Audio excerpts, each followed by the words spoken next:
আম্মু যদি গরু কিনতে যেত। তো আফা গরু পছন্দ হয়েছে নি? গরু তো ঠিক আছে, হ্যাঁ পছন্দ হয়েছে, দাম বলেন। আফা গরু এটা একাই দেশি বুঝেননি, বাজারের উষা গরু, একদম ঠেলা মারি আকাশ সেট করে ফেলবো এত উষা। এত কিছু শুনতে চাই না, আপনি দাম বলেন। আফা আমি আপনার নেয়ার মতো দামে কই, গরু দিয়ে 4 লাখ। 4 লাখ? আম্মু আমি জানি তুমি কি ভাবতেছো, আমি তোমাকে আগেই বলে রাখি এটা গরুর হাট, শপিং মল না। গরুর জন্য 50,000 দিব। এই যে দিছে। আফা এটা শপিং মল না, লাখ লাখ টাকার গরুর বাজার। ভাই আমি এই মহিলার চিনি না, আমি এমনি গরু দেখতে আইছি। 50,000। 3,50,000 আফা, আপনার লাগে কমায় ধরলাম। 52,000 দিব।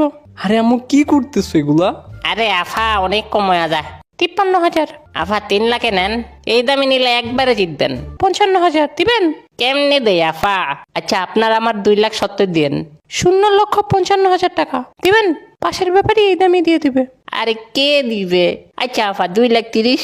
56,000 টাকা। 2,00,000। 57। 1.5 লাখ। 58,000। অন্তত 1 লাখ। 60,000 টাকা দিব। আচ্ছা নেন নেন। রাফেজ গরু নিয়ে বাসায় আয়।